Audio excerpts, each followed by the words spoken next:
Hey folks, Paul Roberts here. Glad to have you with me. I'm hoping that my video fishing journals and my documentaries will help you make some sense of what's going on in your own fishing waters, or at least give you some things to look for and things to think about while you're out there. Okay, our season is rolling on, and we're now into midwinter here. Midwinter is when water temperatures bottom out for the year. Here in the north, it's when water temperatures fall below 40 Fahrenheit. At that point, the temperature profile of a water body is what's called reverse stratified, meaning that the warmest water in the lake is at the bottom with colder water above. Pretty much the opposite, entirely the opposite of what a profile is like for the entire rest of the year. It's an odd quirk of nature that water is most dense, the heaviest at 39 Fahrenheit.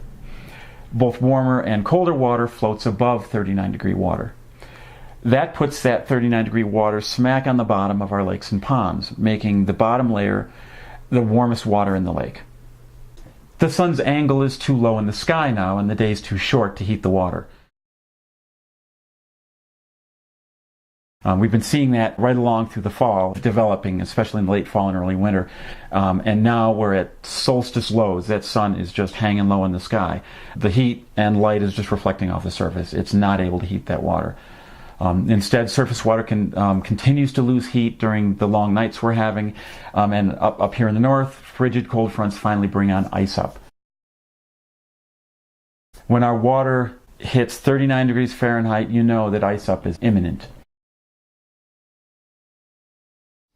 My ponds have been flirting with ice up for a couple of weeks now, with smaller waters skimming over with ice, sometimes completely overnight. The larger, deeper waters in my area are not yet freezing over. The days have been remaining fairly warm, though, in the 50s, but again, that's not enough to affect the water temperature this time of year. Water sucks in heat, and it holds it, and it gives it up slowly. It takes it in slowly, and it gives it up slowly. Everywhere, but on the surface skin of my ponds, are at 39 degrees Fahrenheit all day long. On these cold but not yet frigid nights, the ice skin forms wherever the water surface is sheltered from breezes, usually along wind-protected shorelines. The ice builds from there, marching across the surface toward pond center. Water movement, even from light breezes, will keep the surface mixed with the mass of 39-degree water, and it doesn't allow icing. But frigid Arctic air is on its way in, tomorrow in fact, and my ponds will be locked up solid. Breezes are not. And once locked, it's tough for that winter sun to unlock them again. So I've been putting on a push here to get in the last open water observations and fishing for the foreseeable future. So my ponds have dropped to 39 degrees Fahrenheit, and they've begun to ice over overnight. What's that mean to the bass? Apparently quite a lot. Right along, I've been keeping tabs on my waters and my fish by thermometer, video, sonar, and by rod and reel. And you've been coming along for that ride. The bass and most of the bluegills have pulled away from the shoreline shelves completely. They're off the shelves, away from shoreline cover, that cover that's consistently held bass and bluegills every single day, in fact, from early spring through late fall. So where have they gone? Telemetry studies back up what I've been able to see, showing that bass generally move into deeper water.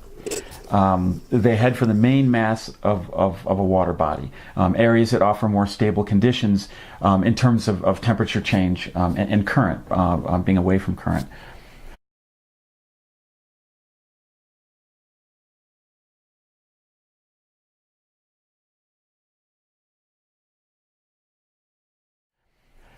So exactly where are they? Winter bass can be a challenge to find, especially by rod and reel alone. Our search could involve some serious real estate in a lot of the lakes and reservoirs around the country. So I cheat. I play the same game, but on small waters. My winter laboratory ponds, as I call them, are 3 to 5 acres. Still, it's a challenge to find the bass in midwinter, when their activity level plummets to their annual lows. Bass don't need to eat much at these temperatures, and if prey is not readily available, and easy to catch, they may not eat at all. This seems to be more the case the farther north you go, and also in bluegill-based waters anywhere compared to, say, shad-based waters. Shad are particularly susceptible to winter stress and therefore more vulnerable to predators over winter than are spiny-rayed fishes like sunfishes and perch that are better adapted to cold water. Midwinter fishing can bring the most challenging fishing of the year. The bass tend to be deeper and more consolidated, that's grouped up, so they're tougher to find. And they're much less apt to be feeding. So in such a state, bass are much less apt to chase, to move for a lure, which is something we anglers depend on at some level. After all, the bass have to meet us at least part of the way. In midwinter, our patience and perseverance will be tested, and we most often simply have to accept lower catch rates. At least I do in my waters. So where do we start? Where do we start in our search for winter bass? First, look to the larger masses of water, the main basin, preferably away from current. Steeper drop-offs or weed walls often attract winter bass, steeper contours. Bass seem especially interested in inside turns in the contours that probably create a protected bowl-shaped space for them to pile into. Bass still greatly appreciate cover, and their prey are also cover-oriented, spiny-rayed species in particular. In topographically featureless dishpan contoured waters, such as the case in most of the waters that I fish here, any cover piece can serve as something for bass to orient to. The job of winter fishing is to find these. Lastly, winter bass and their spiny-rayed prey are most often bottom-oriented, sometimes belly to the bottom. So in the two waters we're going to visit in this video journal, these dishpan waters that I have, the bass vacated the shoreline cover as soon as ice formed over the shallows. It was like they were there, and then chink, I get a skin of ice, and boom, they're gone. I found those bass in both ponds away from the shorelines, out in the main mass of water. From there, I found 3 areas that held bass. Again, even a 3-acre pond has a lot of real estate when those bass aren't moving and chasing, okay? And a lot of it is devoid of fish.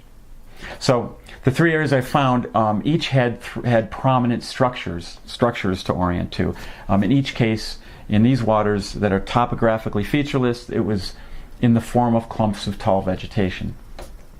What may surprise you is the subtlety of these fish-holding spots, especially in the second pond, the one that sports a virtually contourless and coverless basin. What I had to do was find those, to locate those attractive cover objects and then get those midwinter bass to bite. The second part is no small part of the challenge of real cold water midwinter fishing. Okay.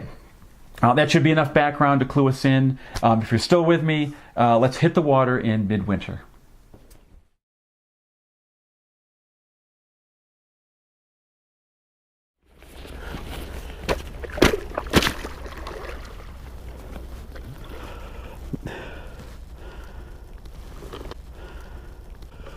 That ice is just about an inch thick. Tiny bit more.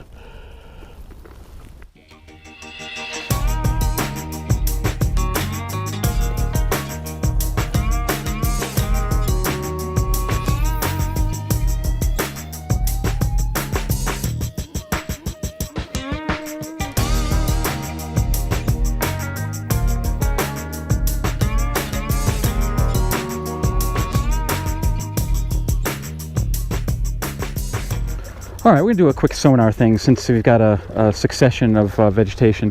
So what we have on here right there is Chara. You see that dark purple stuff? Chara lines the deepest water. It's a macroalgae. As I come shallower, you've got the vegetation that needs more light. That's milfoil. Right there is Chara. Here's the bottom. And here I'm coming into milfoil, and it's a lot denser. You can see you're getting bright yellow returns on that. Okay, here it comes.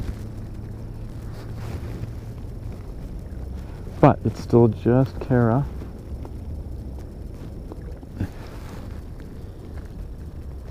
The orange line is the bottom. And I'm in 8.5 feet of water, and the Chara's coming up to 6 feet. So there's a whole carpet of Chara below me. And now I am gonna get my bead on that more diverse spot that I know of. It's looking a lot more interesting now down on the bottom, and you can see there's quite a mix of vegetation there.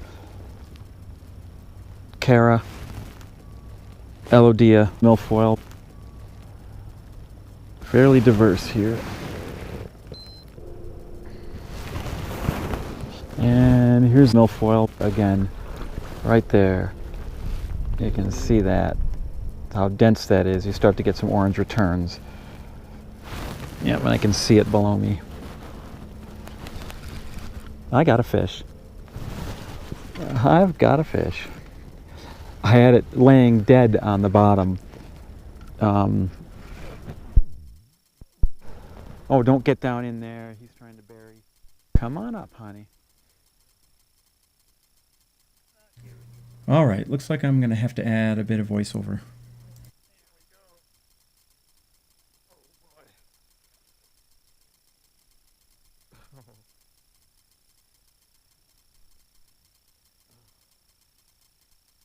He or she looks to be in the 16-inch range, a bit on the thin side.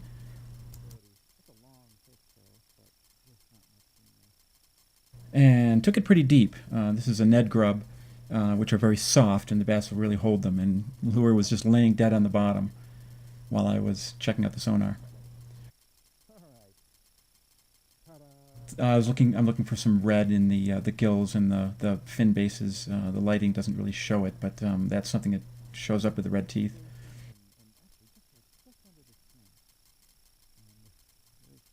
Some red teeth there. And overall, a pretty thin fish. This is a very infertile body of water, and there aren't very many bass in this water body, but with that water clarity, it's a great place to shoot video. Adios, honey.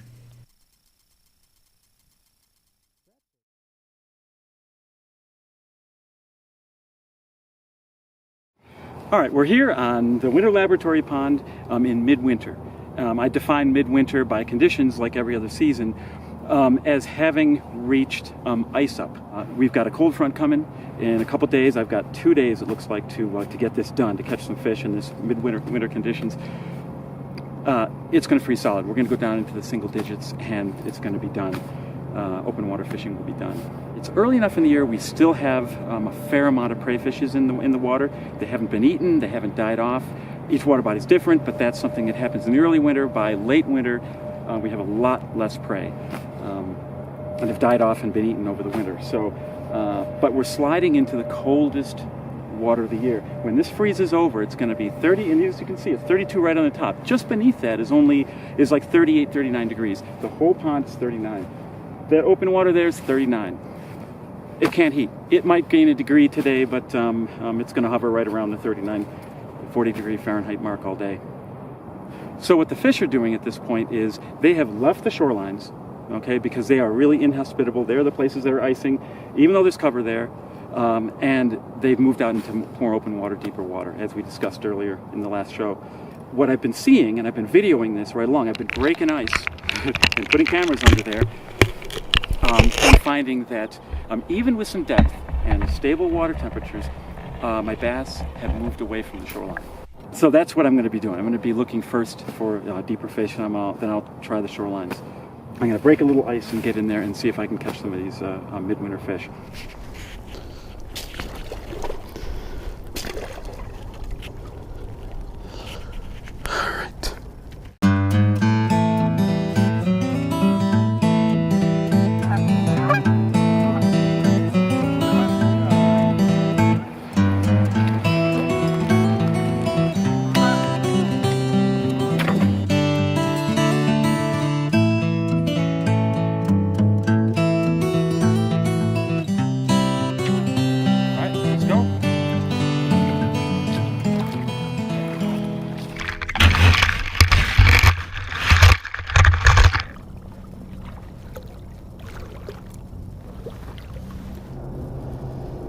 Okay, I've got something down there.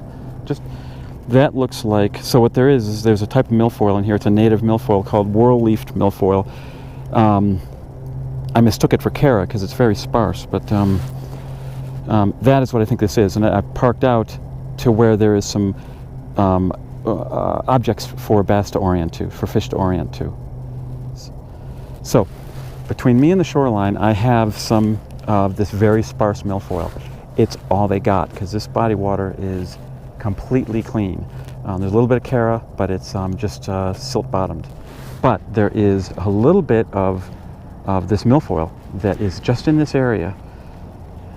And I've caught fish here before, so let's give it a whirl.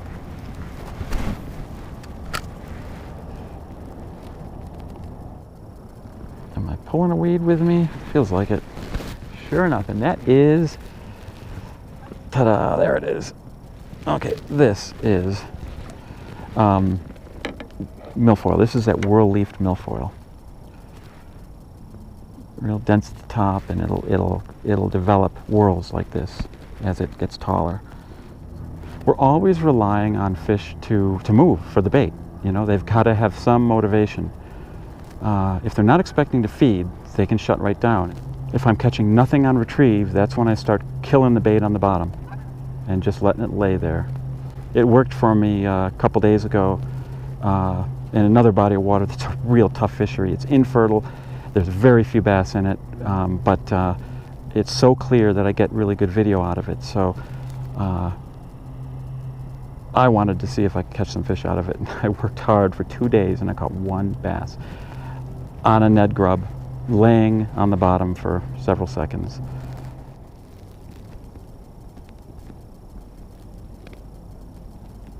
Yeah, there's vegetation down there. Oh, that's a fish. Little one, but it's something. Ta-da. There's vegetation down there. Man, it's hard to tell. Alright. Pale silvery. A little bit of red. Yep. There you go, honey. One. Right around that vegetation.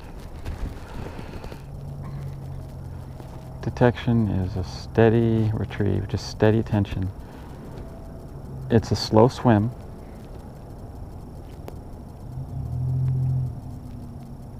And it is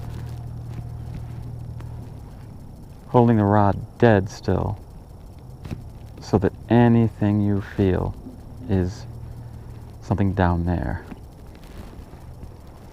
Weed clump, bottom, stick, fish.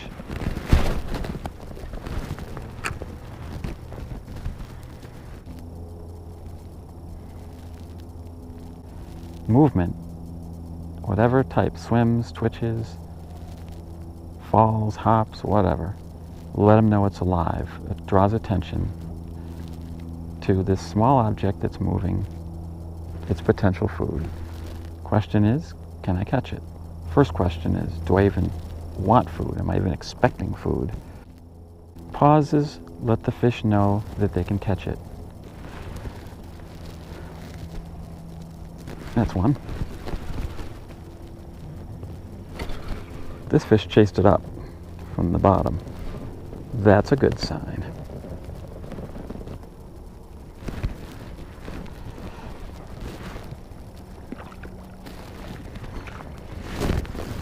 Woohoo. Okay, come on in.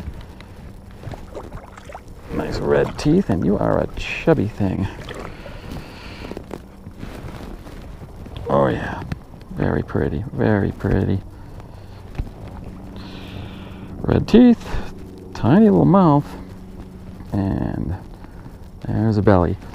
So the stomach, there's food in that stomach up there, and the gonads here are quite swollen. This is a female, quite sure. And it looks like she's got food in there, unless her gonads are just beginning to take everything over, but I think she's getting fed too. Nice.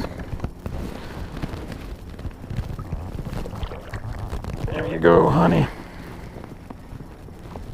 Okay. I've found a few fish here. She was almost under my boat. Yeah, that is a dense clump. That's a thick clump of milfoil.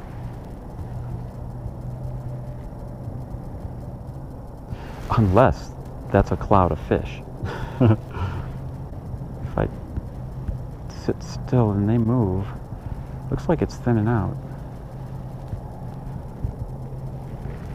You know, that might be, let me see, let me move. Yeah, they're not, those are moving. And you see these, I don't want to spin around, I don't want to spook them, but there's these long streaks. These look like individual objects. Now that could be whorls on the plant, but they're moving. I'm not moving. That is a group of fish. They are really bunched up. Really bunched up.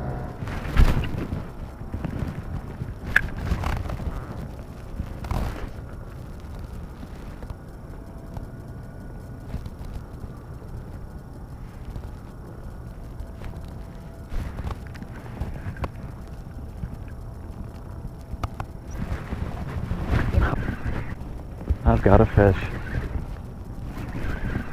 out in the middle where that Cara was, I think. Is this a cat? Nope, it's a bass. Okay, I was gonna say. That's a good one. Out in the middle by that Cara. All right, honey, let's get a look at you.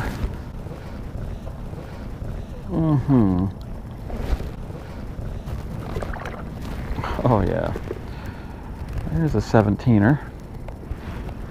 Let's spin around here and get a look at you. There you go. Golden yellow. Some warped fins. Here, an older fish. Wear on the bottom from holding on the bottom. And likely a female. Yep. All right, and there's some red lips for you.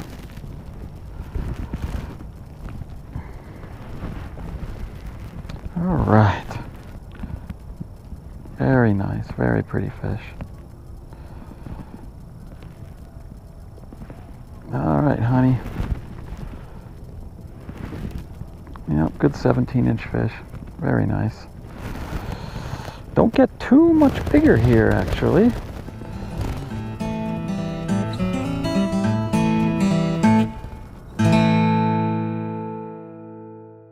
That puts that 39-degree water smack on the bottom of our lakes and ponds, making the bottom layer the warmest water in the lake. The sun's angle is too low in the sky now, and the day's too short to heat the water. We've been seeing that right along through the fall, developing, especially in the late fall and early winter. And now we're at solstice lows. That sun is just hanging low in the sky.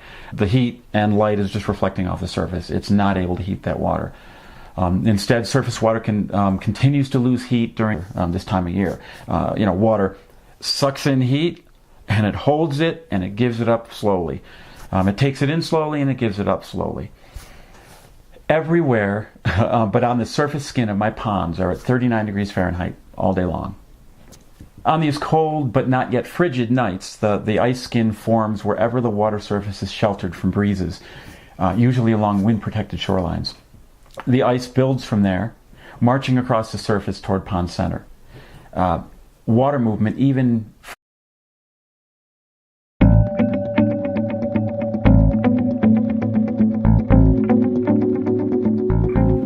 Hey folks, Paul Roberts here. Glad to have you with me. I'm hoping that my video fishing journals and my documentaries will help you make some sense of what's going on in your own fishing waters, or at least give you some things to look for and things to think about while you're out there. Okay, our season is rolling on, and we're now into midwinter here. Midwinter is when water temperatures bottom out for the long nights we're having, and up here in the north, frigid cold fronts finally bring on ice up. When our water hits 39 degrees Fahrenheit, you know that ice up is imminent. My ponds have been flirting with ice up for a couple of weeks now, with smaller waters skimming over with ice, sometimes completely overnight. The larger, deeper waters in my area are not yet freezing over. The days have been remaining fairly warm, though, in the 50s, but again, that's not enough to affect the water temperature of the year. Here in the north, it's when water temperatures fall below 40 Fahrenheit. At that point, the temperature profile of a water body is what's called reverse stratified, meaning that the warmest water in the lake is at the bottom with colder water above. Pretty much the opposite, entirely the opposite of what a profile is like for the entire rest of the year. It's an odd quirk of nature that water is most dense, the heaviest at 39 Fahrenheit. Both warmer and colder water floats above 39 degree water.